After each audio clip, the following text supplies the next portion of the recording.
Was there a seminal moment when you're head of communications at CIGNA that really made you start to look? And how were you isolated there from, well, most people in the country, you know, who were increasingly talking about the massive problems of health care and access to it and cutting off the dumping of the sick, as you put it?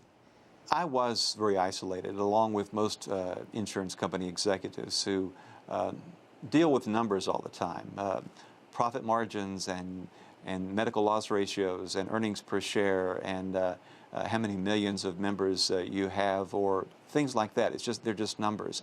And I didn't really associate that with real people as much as I should and as much as most insurance company executives should, until I went to visit my relatives in Tennessee. And while I was there, I happened to learn about a healthcare expedition that was being held at a nearby town across the state line in Virginia.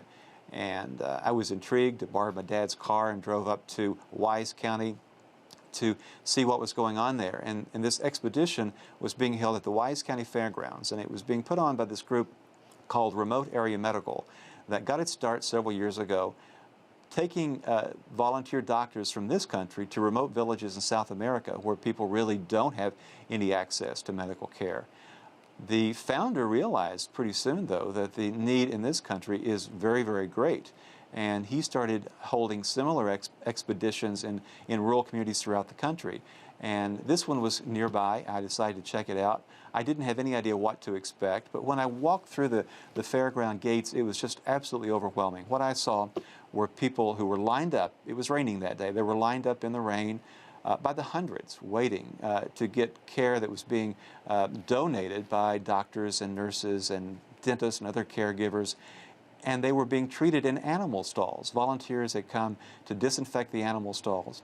They also had set up tents. It looked like a MASH unit. It looked like this could have been something that was happening in a war-torn country, and war refugees were there to get their care. It was just unbelievable, and it just drove it home to me, maybe for the first time, that we were talking about real human beings and not just numbers. And so what did you do with that? Well, it took me a while to just really process it. I came back to work.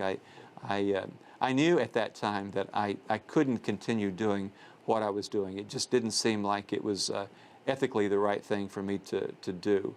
My first career, I was a journalist, and I had been in PR, though, for many years. And I came to realize that much of what I was doing now or then in my PR career was just the opposite of what I was trying to do as a journalist. But still, you know, I had mortgage payments, I had other bills to pay, and it was just it was difficult to work through this and figure out, well, what do I do and what do I do next? But then, you know, just 2 or 3 weeks later, I was having to fly to a meeting, and I often would fly on one of the corporate jets. And while I was doing that, I was served my lunch on a gold rim plate.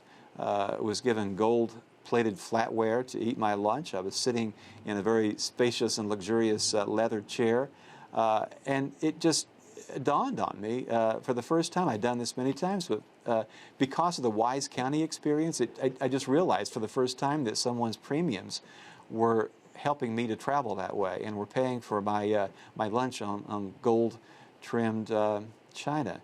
And then I thought about those men and women that I had seen in Wise County, undoubtedly not having any idea that this is the way that insurance executives lived and how premium dollars were being spent. And that got me closer to making an ultimate decision that I had to leave. Wendell Potter, the former chief spokesperson for the health insurance giant Cigna. We'll come back to this wide-ranging conversation in a minute.